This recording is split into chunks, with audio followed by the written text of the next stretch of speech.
La venida de Cristo, sin lugar a dudas, es uno de los temas más increíbles de la Biblia. En estos próximos estudios vamos a gastar tiempo entendiendo un poquito mejor de esa bendita esperanza. Usted no se puede perder ese estudio. Por eso, comencemos de una vez a partir de ahora.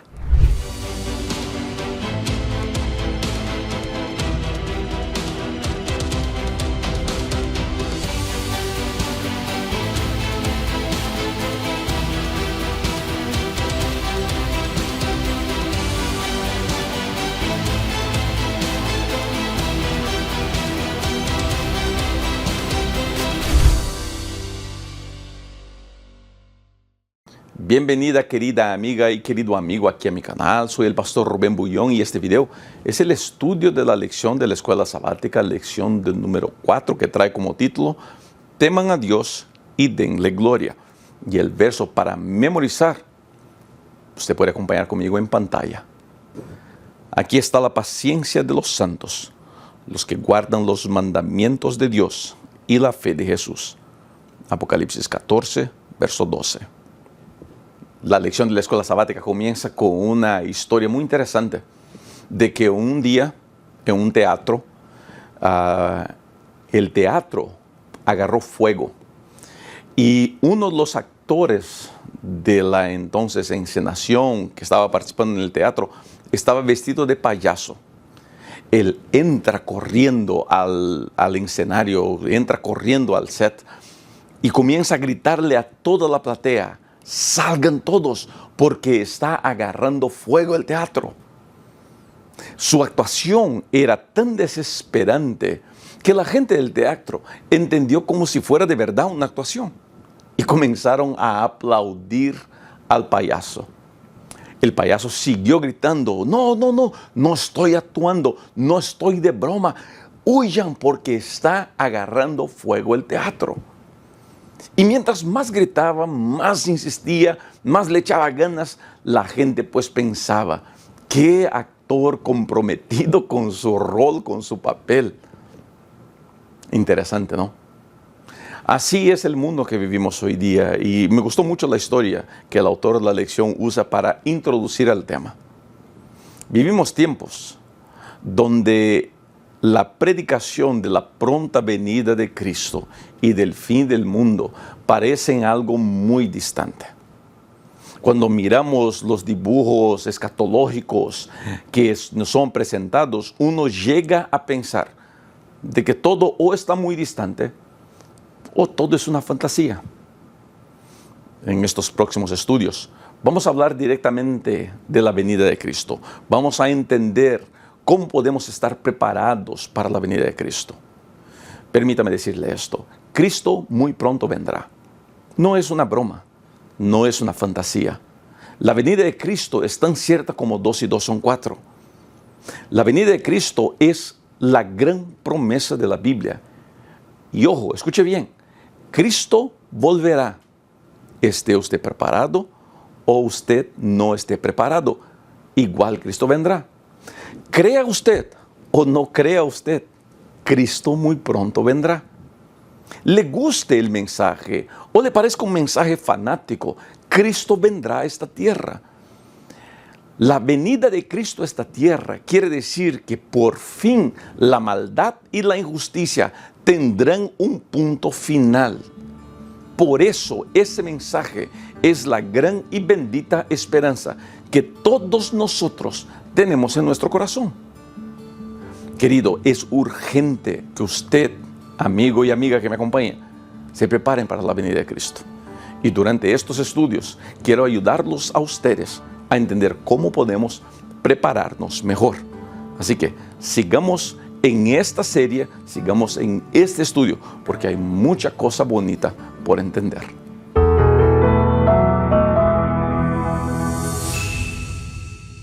Si está bien con usted, por favor, acompañe en pantalla la lectura del primer párrafo de la lección del día de domingo.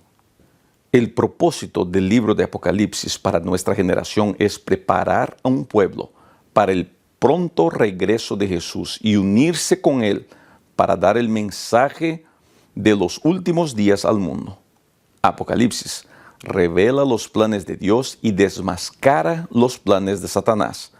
Presenta el llamado final de Dios, su mensaje urgente, eterno y universal para toda la humanidad. Por eso creo que es tan urgente entender el libro de Apocalipsis. Porque estamos muy pronto a la venida de Cristo y es muy importante entender todo esto. Querido, yo sé que por veces muchos predican el Apocalipsis de una manera un poco asustadora. Mira, no estoy aquí para criticar a predicadores o la manera como predican. Yo me estoy preparando para dar una clase sobre Apocalipsis, una serie de Apocalipsis aquí en mi canal. Muy pronto le voy a dejar saber más detalles de eso.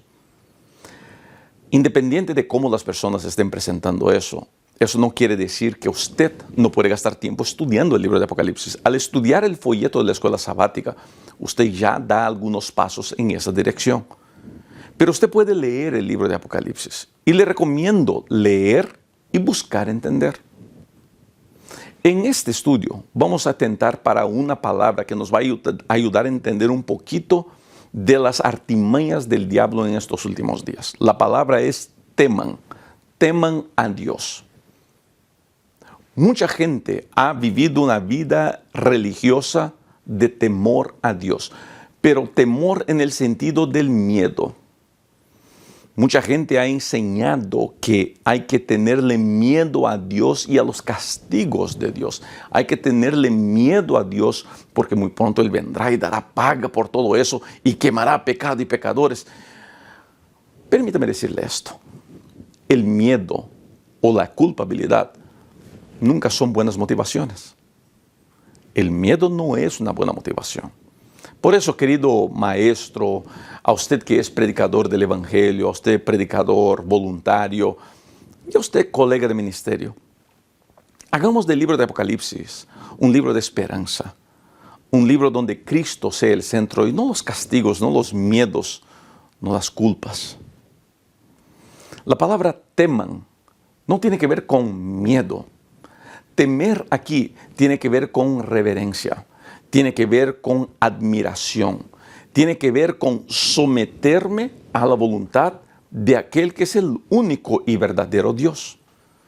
Mucha gente tiene dificultad en entender eso. Y ojo aquí, mira cómo las cosas no cambiaron mucho. Esa teman, esa orden, esa regla, esa piedra que enseñaba al universo sobre la adoración a Dios, siempre existió, no es algo nuevo que se introduce en Apocalipsis, siempre existió, temer a Dios. Lucifer, lo que él hizo fue mostrar al universo de que no deberían temer a Dios, no deberían poner Dios en primer lugar, deberían ponerlo a él, Lucifer, en primer lugar. Ahí comienza la gran batalla, el gran conflicto, si lo podemos decir de esta manera. Pero en nuestros días, y es aquí donde creo que muchos no pusimos cuidado todavía, en nuestros días, la búsqueda del enemigo no es que yo ponga al diablo en primer lugar. No es que yo ponga las voluntades de Satanás en primer lugar. El diablo no nos aparece diciendo, no, mira que adórenme a mí. Nadie en su juicio normal, nadie pues que razone bien, se tornará un adorador del diablo. Sí, yo sé que hay adoradores del diablo por ahí, yo sé, ya he escuchado la iglesia de Satanás. No me preocupa mucho eso. Pero estoy diciendo de usted y yo. Nadie va a dejar de adorar a Dios para adorar al diablo. Entonces, ¿qué hace el diablo? Ojo aquí. Él, en vez de decirte, adórame a mí, Satanás, él dice, tus sentimientos son más importantes que la Biblia. Tu manera de pensar es más importante que las verdades bíblicas. Hoy día, gente, estamos viviendo tiempos sumamente complicados con las interpretaciones que se están dando a la Biblia. La palabra de Dios es inmutable. Pero el enemigo ha logrado convencer incluso a pastores, a teólogos y a predicadores del Evangelio de intentar enseñar una interpretación que no es bíblica, donde mis sentimientos son más importantes que la verdad, donde mis ideas son más importantes que la verdad. Temer a Dios, someterme a Dios, es someter mis sentimientos, mis ideas, mis gustos a la voluntad de Dios, a la palabra de Dios. La Biblia es lo esencial y lo principal. Mis sentimientos y mis gustos se ponen a un lado para que la voluntad de Dios se haga en mi vida. Yo tengo gente muy cercana a mí, tengo amigos, conocidos y otras personas de las cuales no conozco, que por veces me asombra verlos intentar imponer sus voluntades y sus agendas por encima de la enseñanza bíblica. La enseñanza bíblica es una y la misma. Dios es soberano y su palabra es su revelación para mí, es su voluntad para mí. Ahora, permítame preguntarle esto a usted. ¿Está usted dispuesto a hacer la voluntad de Dios, aunque la voluntad de Dios vaya en contra de lo que a usted le gusta o lo que usted quiere, o mismo lo que usted piensa estar correcto? ¿Usted ha pasado su opinión por el filtro de la palabra de Dios? En los tiempos que estamos viviendo, todo el mundo quiere tener sus derechos respetados y debemos respetar a las personas. Pero respetar a las personas no quiere decir que yo tengo que rebajar las normas de la palabra de Dios para acomodar sus deseos carnales. La palabra de Dios siempre estará por encima de mis deseos y de mis voluntades. Eso es muy importante entender. Obviamente, que el hecho de que la palabra de Dios diga algo y que yo crea en ese algo, no me da a mí el derecho de golpear y atacar a aquellos que no creen como yo creo o no creen lo que la Biblia enseña. El hecho de creermos en los principios bíblicos, ojo, eso es muy importante, no me da el derecho de atacar a las personas que no creen en los principios bíblicos o que quieran rebajar los principios bíblicos. Tenemos siempre que buscar el equilibrio que hay en temer a Dios. Cuando yo pongo a Dios en primer lugar, yo sí voy a buscar respetar la palabra de Dios, voy a buscar hacer lo que la Biblia me enseña a hacer, amando a mi prójimo, aunque mi prójimo rechace la palabra de Dios. Es un equilibrio difícil de vivirlo. Y le confieso a usted que para mí ha sido difícil muchas veces. De ahí la importancia de siempre estar aferrados a Dios. Y decir, Señor, ayúdame.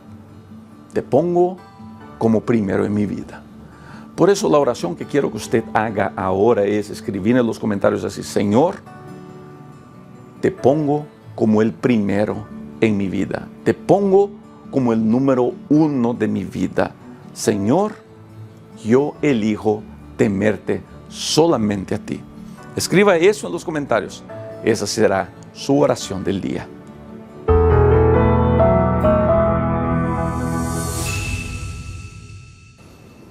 ¿Qué más nos enseña la Biblia que quiere decir temer a Dios? Ponerlo a Dios en primer lugar. Claro que sí.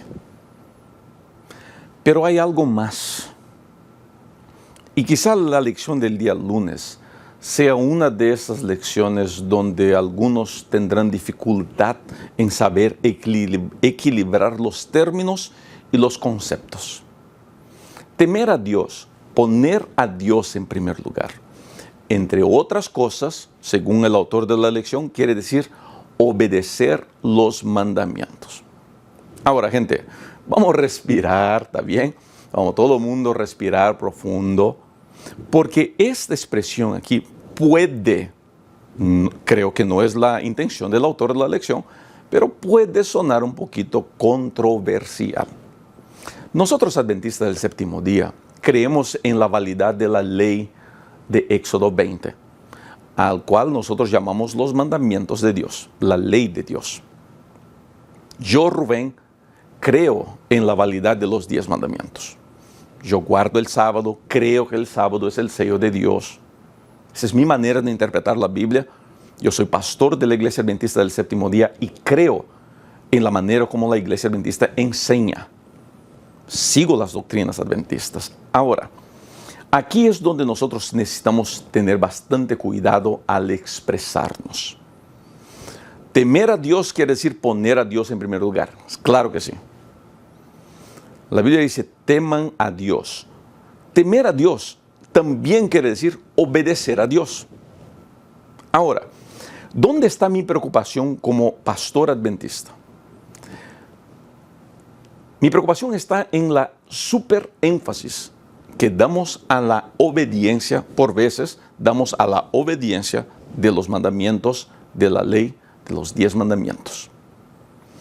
Obviamente, creo yo que deben ser obedecidos y tienen validad.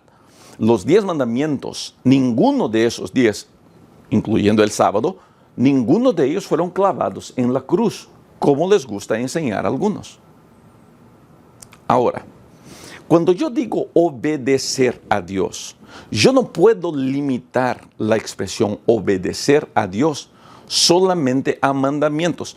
Si yo tomo toda la Biblia como mandamientos de Dios, entonces sí, estamos por el camino correcto. Pero si de alguna manera, ojo, por favor, acompáñenme aquí antes de que usted se ponga molesto pensando que yo soy un pastor muy liberal o estoy en contra de las doctrinas de la iglesia. Por favor, ojo aquí. Ahora, si yo agarro la expresión mandamientos solamente para referirme a los 10 mandamientos o a la ley de Éxodo 20, entonces estoy limitando demasiado lo que quiere decir obedecer a Dios. Obedecer a Dios es el todo de lo que es la voluntad de Dios presentada en la Biblia, incluyendo los 10 mandamientos. Ahora, el autor de la lección pone de manera muy interesante este concepto. Y si me permite, voy a leer este parágrafo porque creo que nos va a ayudar a entender mejor qué es lo que queremos expresar. Hay algunos que tienen la extraña idea de que la salvación por gracia de alguna manera niega la ley de Dios o minimiza la necesidad de obediencia. Creen que cualquier charla sobre obediencia es legalismo. Ellos declaran, todo lo que quiero es a Jesús. La pregunta es, ¿cuál Jesús? ¿Un Jesús de nuestra propia creación o el Jesús de las Escrituras? El Cristo de las Escrituras nunca nos lleva a restarle importancia a su ley, que es la transcripción de su carácter. El Cristo de las Escrituras nunca nos lleva a minimizar las doctrinas de la Biblia, que revelan más claramente quién es Él y su plan para este mundo. Uno de los grandes problemas que enfrentamos hoy día son los extremos, los extremistas. Tenemos en la iglesia, y permítame hablar aquí, usted querido amigo que no es adventista, por favor, acompáñeme. En la iglesia adventista, yo creo que en otras iglesias también, pero pues no tengo mucho conocimiento de otras iglesias. Pero en la iglesia adventista tenemos gente extremista, tanto del lado del conservadorismo como del lado del liberalismo. Tanto los más radicales son radicales a un lado como radicales a otro lado. Mucha gente, cuando habla de vida en Cristo, enfatiza la obediencia, obediencia, obediencia. Hay iglesias que llegan al exagero de exigir que todo mundo siga una misma regla y que obedezcan todos iguales, que se vistan todos iguales y que coman todos iguales. Eso es un extremo. Al otro extremo está la gente que diga así, lo único que tienes que hacer es aceptar a Cristo. Vive tu vida de pecado, no hay problema. Pero ten Cristo en tu corazón. No tienes que dejar tu vida mala. No tienes que dejar tus costumbres malas. Solamente tienes que aceptar a Cristo en tu corazón. Eso es otro extremo. Yo me puedo imaginar que alguno puede estar pensando, Pastor Rubén, usted está en un extremo también. Está bien.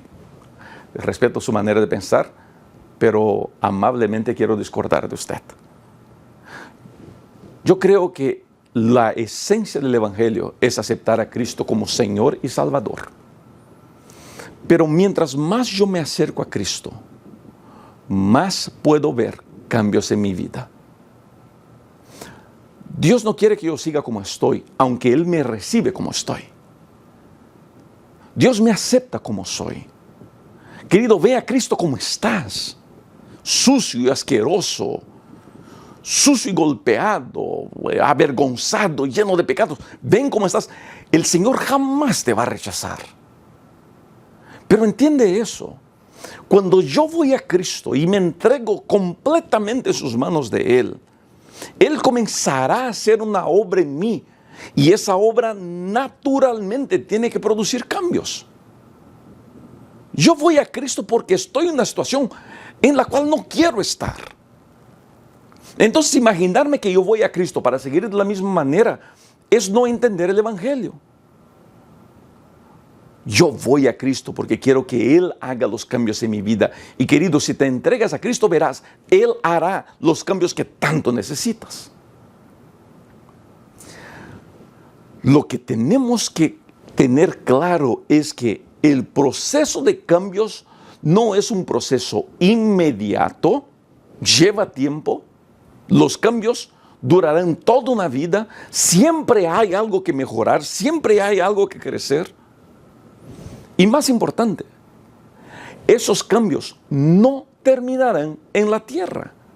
La obra que Dios quiere hacer en mi vida no será concluida aquí. Será concluida por ocasión de la venida de Cristo a esta tierra. Cuando Cristo venga, entonces lo que es corruptible se vestirá de incorruptibilidad. Es el proceso de la caminada en Cristo. Yo voy como estoy, pero no quiero seguir así. En Cristo voy recibiendo transformación. Y esa transformación va mejorando mi manera de ser. La obediencia no es solamente a los 10 mandamientos, que son importantes. La obediencia es a todo lo que Cristo me está pidiendo. Temer a Dios me lleva a obedecer a Dios.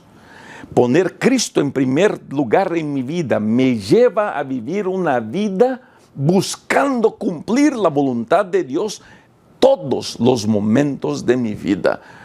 Por eso quiero terminar invitándolo a usted una vez más a escribir en los comentarios y decir así: Señor, ayúdame a cumplir tu voluntad. Por favor, escriba eso: Señor, ayúdame a cumplir tu voluntad. Esta oración será la oración que bendecirá tu día.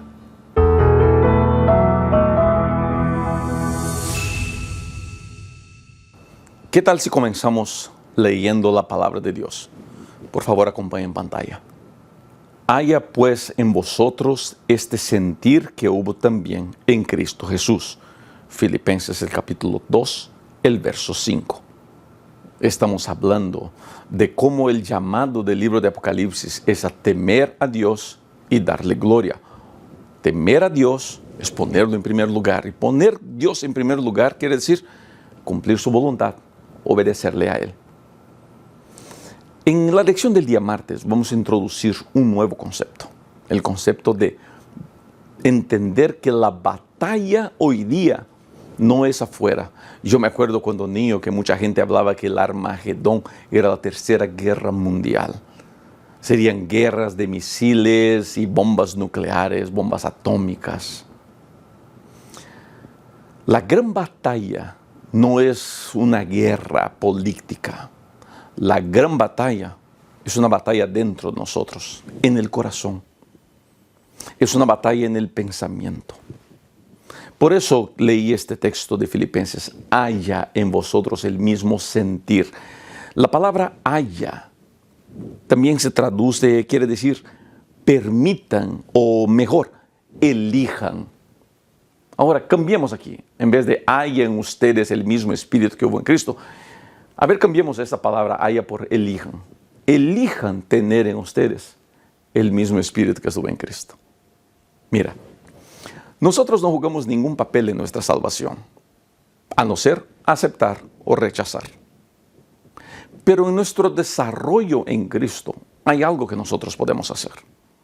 Y una de esas cosas es intentar controlar nuestra mente. El control de la mente es sumamente importante. Todos nuestros pecados, todas nuestras malas acciones, todo lo de malo que hacemos, primero nace en nuestra mente, para después pasar de nuestro corazón a nuestras acciones. Así que si yo logro controlar mi mente, yo tendré mejores condiciones de controlar mis acciones.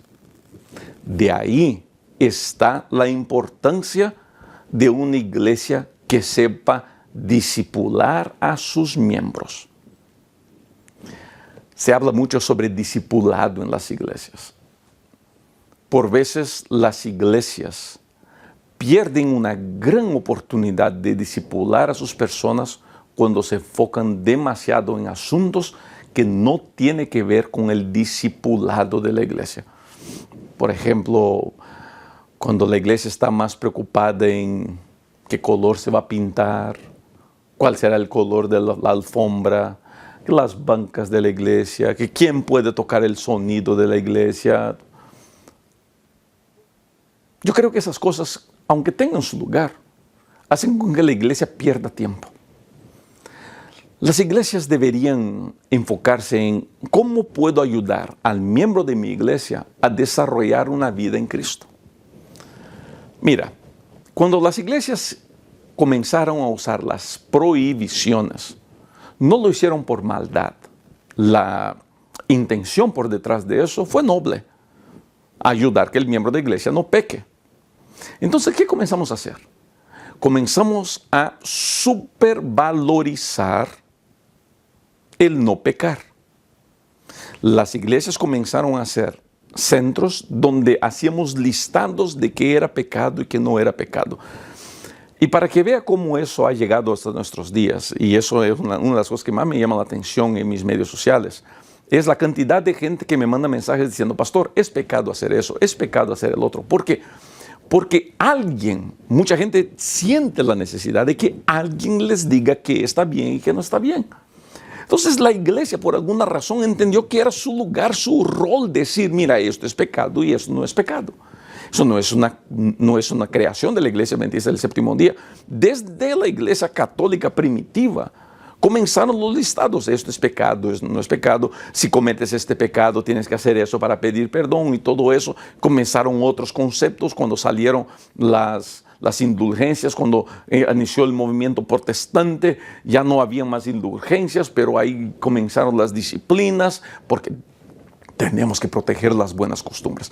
Yo entiendo, está bien, creo que funcionó por un tiempo, pero hoy día esos listados no creo que ayuden. Hoy día lo que deberíamos buscar hacer como iglesia es discipular y ayudar al miembro de la iglesia en su crecimiento espiritual. ¿Cómo podemos hacer eso? Primero, involucrando al miembro de la iglesia en el trabajo de Cristo, involucrando al miembro de la iglesia en trabajar por Cristo. Segundo, involucrando al miembro de la iglesia en un desarrollo de su vida de oración. Otra cosa que se puede hacer es involucrar al miembro de la iglesia en su estudio de la palabra de Dios. Yo sé que sueno repetitivo, pero aquí está el trípode de la vida cristiana: estudio de la Biblia, oración y trabajar por Cristo. Cuando un miembro de la iglesia está involucrado en estas tres cosas, él va creciendo. Él se va desarrollando. Y al desarrollarse, tiene mejores condiciones de controlar su mente. ¿Qué otra cosa podemos hacer en ese sentido? Cuidar nuestra salud ayuda un montón. La iglesia puede ayudar mucho en eso, en los momentos de alabanza, en los cultos que prepara. Una de las cosas que he visto que ayuda mucho, por ejemplo, son los grupos pequeños. Ayuda un montón. Y queridos, aquí es donde voy a tocar un punto: el control de la mente. Todo que turba mi mente, todo que oscurece mi mente es perjudicial. Es de ahí que, por ejemplo, nosotros insistimos que usted tenga cuidado de andar mirando novela demasiado. No es que la novela sea pecado. Las iglesias, ¿qué hicieron para que usted no mire novela? Pues dijeron que novela es pecado. Y no se trata de que es pecado o no es pecado. Se trata de que mi mente comienza a aceptar que algunas cosas son normales. Y el diablo se ha encargado de poner su mensaje en muchos lugares donde nosotros por veces vamos a entretenernos. Y es ahí donde yo tengo que tener cuidado. Yo no creo que sea pecado que mires una película con tu familia. ¿Desde cuándo saques tiempo para enseñar a tu familia cuál es la voluntad de Dios? ¿Desde cuándo saques tiempo para enseñar a tu familia qué es lo que Cristo hace en nuestra vida? Pero si la única cosa que hacemos como familia es mirar series, películas, novelas, nuestra mente comienza a aceptar los comportamientos de series y películas y novelas como algo normal. Y ese es el problema que estamos enfrentando hoy día. Agarramos comportamientos pecaminosos, comportamientos que claramente están en desacuerdo con la voluntad de Dios y queremos normalizar eso, porque estamos tan acostumbrados a ver eso, tanta gente habla que está bien, que en nuestra mente comenzamos a imaginar que estas cosas están bien. Pero querido, no están. La palabra de Dios dice que no están. De ahí la importancia de controlar nuestra mente. Busca ayuda en Dios. Controla tu mente. Vas a ver cómo las cosas van a mejorar un montón en tu vida.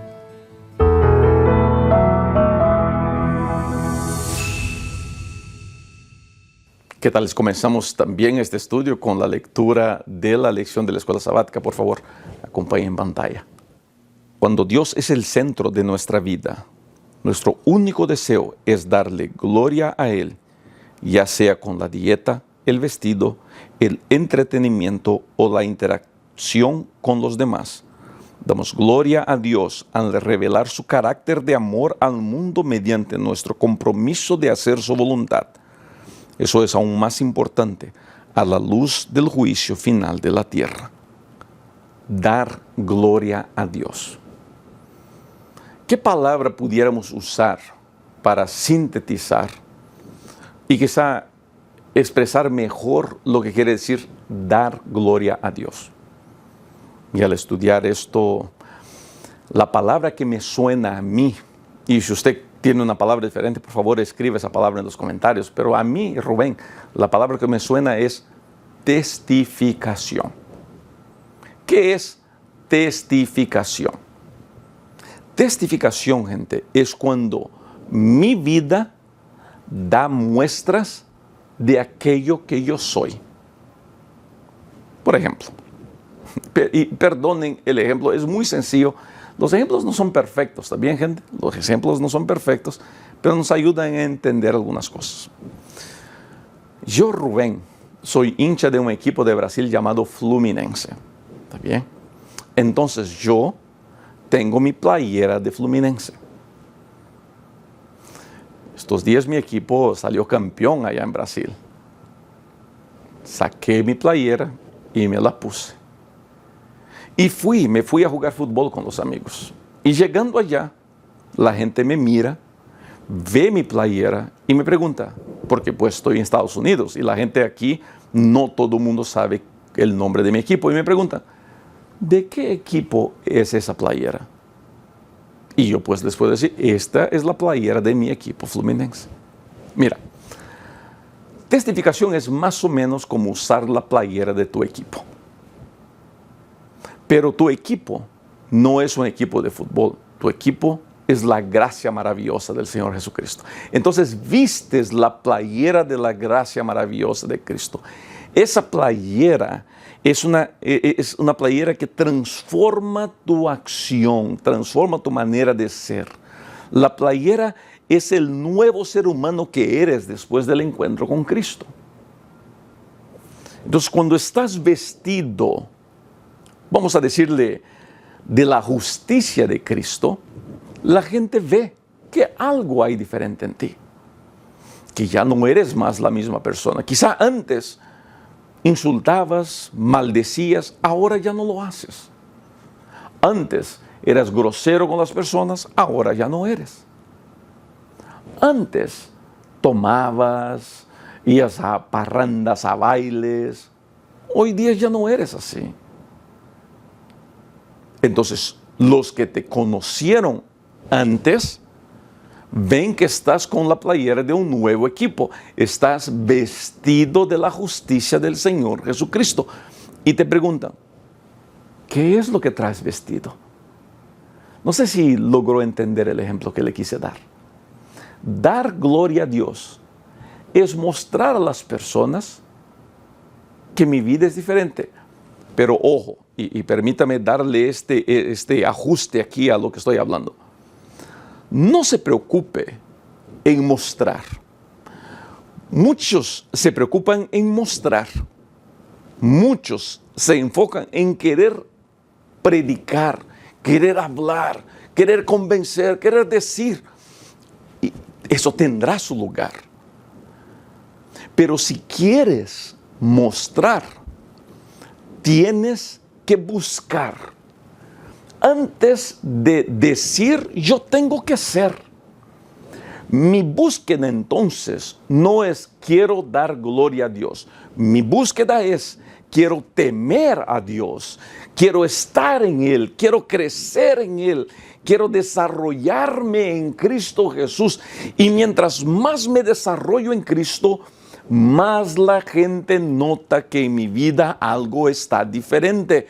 Y mi vida comienza a dar gloria a Dios. Mi ropa comienza a dar gloria a Dios. Mi comer comienza a dar gloria a Dios. Todo lo que yo hago, sea mi vestir, mi decir, mi entretenimiento. Por eso leí esta parte.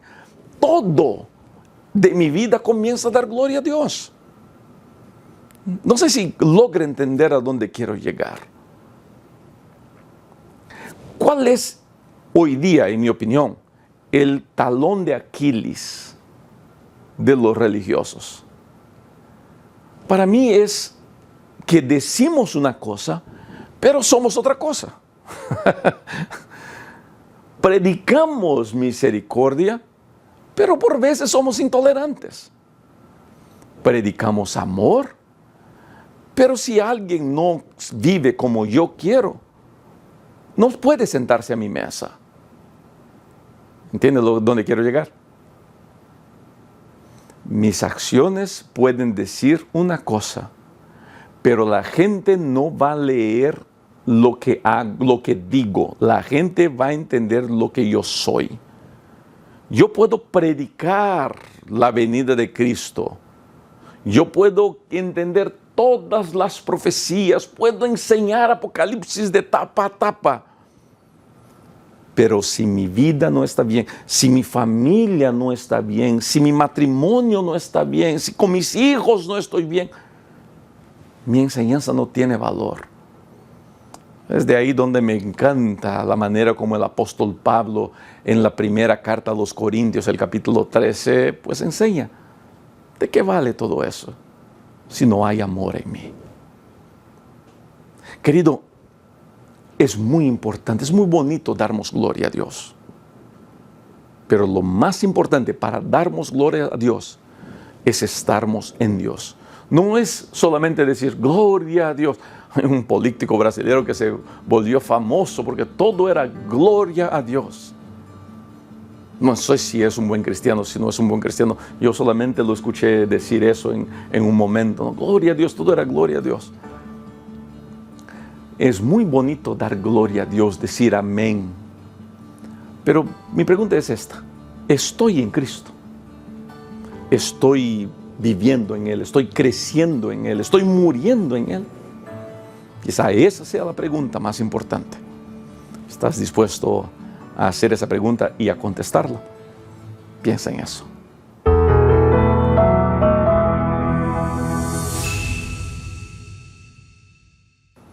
Por veces algunas cosas que yo digo aquí en mi canal para algunos suena muy polémico. Y está bien, yo entiendo eso. En la interpretación de la Biblia muchas veces entendemos una misma cosa de manera diferente. Respeto a los que están en desacuerdo conmigo y recibo mensajes de varias personas que me dicen, pastor, no estoy de acuerdo con lo que usted dijo aquí, así, así, así. Pienso que es de otra manera, así, así, así. Respeto mucho gente que me habla así. Porque yo puedo estar en desacuerdo de manera respetuosa. Yo no necesito insultar a nadie para mostrar mi desacuerdo. Yo tengo varios comentarios y a mí me da mucha risa. Tengo un colega pastor que siempre me ayuda a leer los comentarios y él se ríe. Dice, ¿cómo es que aguantas la gente que te insulta de esa manera?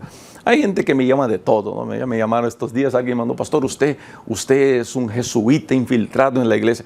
Yo creo que eso es lo que más me dicen, soy un jesuita infiltrado en la iglesia. Bueno, un día voy a hablar sobre eso. Pero aquí en la lección del día jueves vamos a hablar de uno de esos conceptos donde yo tengo una posición muy clara y creo que es la posición de la Iglesia Adventista del Séptimo Día, aunque existan pastores y teólogos adventistas que prediquen de manera diferente. ¿Qué posición es esta? Es la naturaleza de Cristo. Creemos que Cristo vino con la naturaleza perfecta de Adán y con el cuerpo ya impactado por 4,000 años de pecado. Creemos que Cristo vino con la naturaleza de Adán antes de la caída, es lo que nosotros llamamos de prelapsariano, o sea, prelapso, antes de la caída. ¿Por qué estoy hablando de eso? Porque la lección habla de los vencedores de Apocalipsis y dice así, que nosotros podemos vencer como Cristo venció. Sí y no. Sí y no. Tenemos que entender algunas cosas. Cristo es nuestro ejemplo, sí. Pero tenemos que entender que la misión de Cristo no es solamente ser nuestro ejemplo. La misión de Cristo es, además de ser nuestro ejemplo, es pagar el precio de nuestro error. O sea, donde Adán y Eva, que tenían una naturaleza perfecta, cayeron y pecaron, y por ese pecado, dice Romanos, ese pecado entró a toda la humanidad. Cristo, cuando vino a la tierra, vino con la misma naturaleza perfecta de Adán para enfrentarse a las mismas tentaciones y mostrar a todo el universo de que Adán y Eva pudieran haber tenido victoria, pudieran no haber pecado. Entonces, Cristo vino a pagar ese precio. ¿Por qué Cristo vino a pagar ese precio? Porque usted y yo no podemos pagar ese precio. Usted y yo no podemos conseguir la salvación por nuestra obediencia, porque para nosotros es imposible en esta tierra vivir la vida perfecta de Jesús. ¿Por qué? Porque no tenemos la naturaleza perfecta que Jesús tuvo. Nosotros tenemos una naturaleza pecaminosa. El apóstol Pablo en Romanos llama a esa naturaleza del pecado que vive en mí. Yo desde niño estoy en pecado. Yo nací, el salmista dice, yo nací en pecado. Entonces, ¿quiénes son los victoriosos, los vencedores de Apocalipsis? ¿Son los que no pecan? ¿Son los que logran vivir una vida irreprensible, perfecta de santidad? ¿Será posible ese perfeccionismo? La respuesta es no. Todo mundo que predica ese perfeccionismo no se da cuenta de que por detrás de esa predicación de perfeccionismo está la artimaña diabólica de querer reemplazar Cristo como nuestro mediador. La victoria en la palabra de Dios no es la perfección. Ojalá pudiéramos ser perfectos. Seremos perfectos cuando Cristo vuelva a la tierra, seremos transformados en perfección. Pero hasta entonces, nuestra victoria no es no caer. Tenemos que luchar mucho para no caer. Y lo ideal es vivir la vida más semejante a Cristo posible. Pero la victoria está en saber que si caí, en Cristo me puedo levantar. Si fallé, en Cristo me puedo restaurar. Él me restaura, Él me transforma.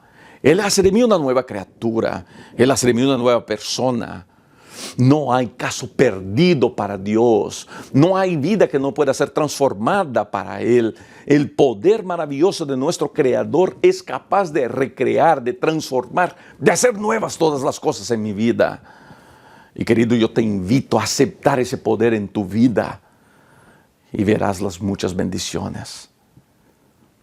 Usted y yo somos más que vencedores por la sangre del Señor Jesucristo.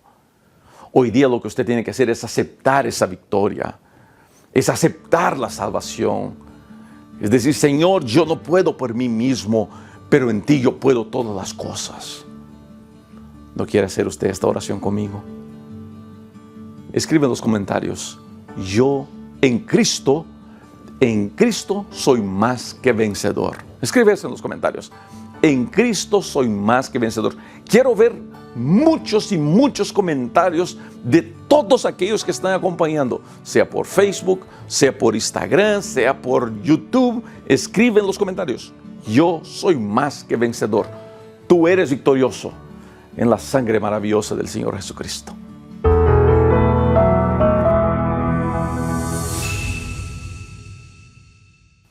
Yo era un joven pastor comenzando mi ministerio en Brasil. Un día, después de hacernos la junta de nombramientos de una de mis iglesias, yo tenía la costumbre de ir a la casa de cada una de las personas que fue nombrada para una posición para comunicarles del nombramiento y pedirles que aceptaran el desafío. Llegué a la casa de una persona y le digo: mira, mi hermano, ahí estaba toda la familia, oré con ellos. Digo: mira, vine a invitarle a aceptar una posición para el próximo año. Usted fue elegido para tal función. Y la esposa lo mira así y él me mira y me dice: claro que sí, pastor, será un honor trabajar, servir por la iglesia. Bien, seguí un poco más con ellos, oramos y me fui.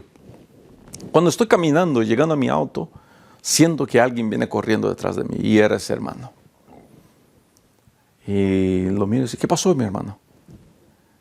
Su rostro estaba diferente. Tenía una mirada distante, fría. Y me dice: pastor, perdone, no puedo aceptar. Y me sorprendió. ¿Por qué, hermano? ¿Qué fue lo que pasó? No le puedo decir, pastor, pero no puedo aceptar. En el ímpetu de la juventud, yo tendría 23, 24 años. Lo agarré por el brazo y le dije: hermano, mire, me tiene que contar qué es lo que está pasando. No puedo aceptar que rechace una posición y no me diga qué fue lo que pasó. Yo le hice algún daño a alguien de la iglesia, ¿qué fue lo que pasa? Y ese hermano comenzó a derramar lágrimas y me dijo: pastor, todo el mundo en la iglesia piensa que soy buena gente, pero yo no soy. Yo soy malo, pastor. Yo soy un pecador. Yo soy un mentiroso. Comenzamos a hablar y él me contó de un pecado acariciado que tenía. Me contó de sus batallas, de las luchas que estaba enfrentando. Me dolió mucho escuchar la historia de ese señor. Y me dolió de manera especial sus lágrimas al decir: pastor, yo ya no quiero ni ir a la iglesia. Todas las veces que entro a la iglesia siento como que todo el mundo me mira. Tengo la impresión de que todo el mundo sabe lo malo que hago. Yo creo que jamás tendré victoria. Querida amiga, querido amigo, escuche bien, por favor, lo que le voy a decir. No existe batalla. No existe batalla que Dios no te pueda dar victoria. Yo no sé lo que estás enfrentando. Yo no sé por el problema que estás pasando. No conozco tus batallas, tus luchas. No sé de tus heridas, no sé de tus lágrimas. Pero me imagino cuántas veces ya quisiste tirar la toalla. Puede ser incluso que hayas pensado quitarte la vida, pensando, para vivir así mejor no vivo. Mi querida amiga, mi querido amigo, Dios no conoce derrota. Dios jamás perdió una batalla y no va a comenzar perdiendo tu batalla. Cree en el nombre del Señor Jesucristo porque tendrás la victoria que tanto buscas. Él no te ha desamparado. Él jamás te dejará solo. Él jamás dejará que te hundas solito sin extenderte la mano y levantar. Lo único que tienes que hacer es gritar y decir, Señor, sálvame. Yo me acuerdo todavía del rostro de ese hermano. Me acuerdo de orar con él y decirle, mi hermano, jamás deje de venir. Si no quiere trabajar, no trabaje, pero nunca deje de participar. Pero si gusta, siga con nosotros trabajando. Y todas las semanas vamos a orar juntos y vamos a batallar juntos. Pocos meses después recibí un llamado para otro lugar y nunca más vi a ese hermano. Pero sueño que un día en el cielo lo voy a encontrar. Juntamente con su familia, su esposa, tenía una sonrisa bonita, ya eran personas grandes. Tenía hijos adolescentes para entonces, 3 niños, 2 niños y una niña. Una linda familia, humildes, pero personas tan amorosas. Sueño un día, caminando por las calles del cielo, encontrar a esa familia, abrazarlos y escucharle decir, pastor, Dios me dio la victoria. La lección de viernes termina hablando que la victoria de Cristo, la victoria que Él nos quiere dar, es perpetua, es para siempre. Querido, aférrate a Dios, porque la victoria que Él tiene para ti es más grande de lo que tú te puedes imaginar. Gracias por haber llegado hasta aquí. De verdad, siempre un gusto tener su participación conmigo. Que la mano poderosa de Dios te bendiga, te guarde y te prospere siempre. Nos vemos para los próximos videos. Chao.